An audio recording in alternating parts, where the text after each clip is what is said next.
یہ پیمانہ ہے اس کو 8 مرتبہ دہرا کے لاتے ہیں، ٹھیک ہے۔ پھر بحر متدارک، یہ جو ہے فائلن، فائلن ایک شعر میں 8 مرتبہ دہرایا جائے گا، فائلن فائلن فائلن فائلن فائلن فائلن، ٹھیک ہے۔ پھر بحر متقارب ہے، اس میں فعولن، فعولن ایک شعر میں 8 بار، فعولن فعولن فعولن، اس طرح 8 بار۔ تو یہ میں نے آپ کو ابتدائی طور پر بتایا کہ 7 بحریں ہیں، انہیں ہم بحر حجج، بحر رمل، بحر کامل، ٹھیک ہے، بحر حجج، بحر رمل، بحر کامل، بحر رجز، بحر وافر اور بحر متدارک، بحر متقارب، ٹھیک ہے۔ یہ 7 بحریں آپ کو میں نے بتائیں کہ ان 7 بحروں میں عموماً شعراء ہمارے کلام کہتے ہیں، اور یہ یک رکنی بحر ہے۔ علم عروض عربوں کی ایجاد ہے، اردو میں یہ علم عربی سے ہمارے یہاں آیا ہے، لیکن علم عروض ہر شاعر نہیں جانتا، یہ بات یاد رکھیے۔ اکثر شعراء شعر کا وزن الفاظ کے بہاؤ اور موسیقیت سے موزوں کرتے ہیں، اس طرح کبھی مصرع درست ہو جاتے ہیں اور کبھی کبھی ایسا بھی ہوتا ہے کہ وہ وزن میں نہیں آ پاتے، لیکن زیادہ تر ہمارے شعراء جو ہیں وہ موسیقیت کے ہی پیمانے پر اپنی شاعری کو پرکھتے ہوئے شعر کہتے ہیں۔ اردو میں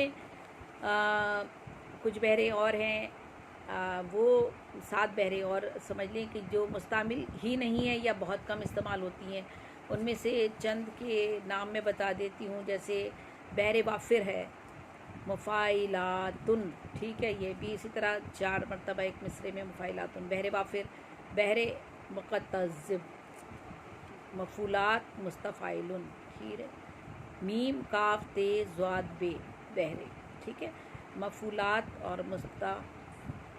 مستفعلن، مفعولات مستفعلن، اس طرح استعمال ہوتی ہے۔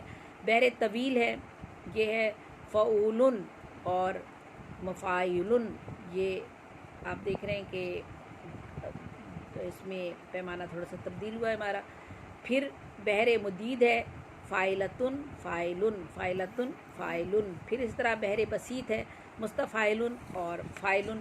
تو یہ 7 بحریں جو ہیں یہ ہمارے یہاں شعراء ویسے کم استعمال کرتے ہیں، نارملی کم کرتے ہیں۔ بحر جدید ہے، یہ بھی کم استعمال کی جاتی ہے، فاعلتن فاعلتن مستفعلن۔ بحر مشاکل ہے، فاعلتن مفاعلن مفاعلن، ٹھیک ہے۔ چند اور بھی بحور ہیں، بحر خفیف ہے، فاعلتن مفاعلن فعلن، اور یہ 2 بار استعمال کی جاتی ہے۔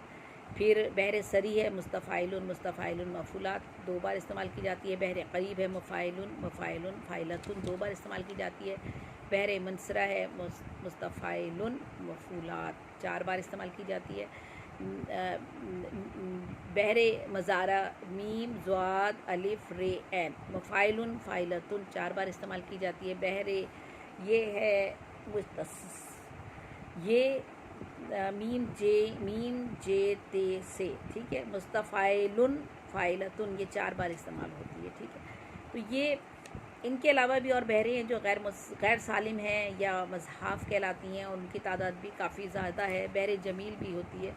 تو اس طرح سے یہ بحریں ہیں، بحور ہیں اور اوزان ہیں، جن کی مدد سے ہم جو ہیں شاعری کا ایک پیمانہ جو مقرر کر دیا گیا ہے، ان بحروں کی روح سے اس شاعری کو ہم پرکھتے ہیں کہ یہ موضوع ہے یا نہیں ہے، اور یہ کام اساتذہ کا ہے، اساتذہ کرتے ہیں، ٹھیک ہے۔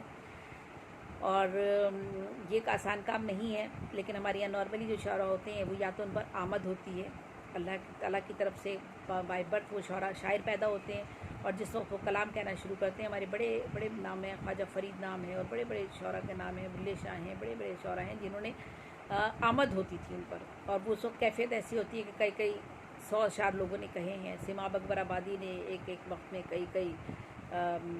یعنی کئی 100 اشعار بھی انہوں نے لکھے ہیں، اور بلکہ پیرزادہ عاشق کرانوی صاحب بھی کہتے ہیں کہ میں نے ایک وقت میں کئی 100 اشعار لکھے ہیں۔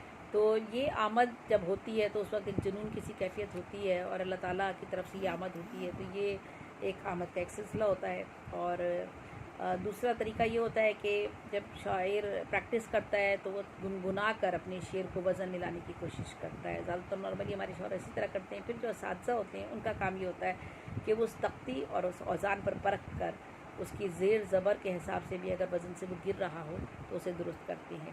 تو یہ ایک میں نے آج آپ بالکل ابتدائی بات بتائی ہے آپ کو شاعری کے حوالے سے، اور یہیں اس سبق کو ہم یہاں پر ختم کرتے ہیں، یا اس موضوع کو یہاں پر ختم کرتے ہیں۔ آگے انشاءاللہ دوسرے موضوع میں ہم آگے بڑھیں گے، اور ہم آگے بات کریں گے.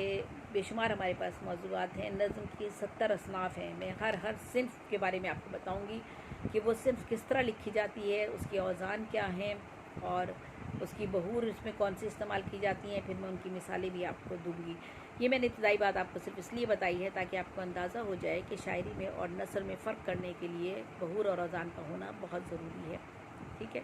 پھر ہم بعد میں کبھی نثری نظم اور آزاد نظم اور نظم مارہ کا بھی ذکر کریں گے اور بتائیں گے کہ وہ شاعری کا حصہ ہیں اور وہ کیوں ہیں اور کس طرح سے وہ استعمال کی جاتی ہیں. تو آج اپنی میزبان زیب النساء زیبی کو یہیں پر اجازت دیجیے. ادب نامہ کے ساتھ انشاءاللہ اگلے دوسرے پروگرام میں آپ کے ساتھ پھر حاضر ہوں گی.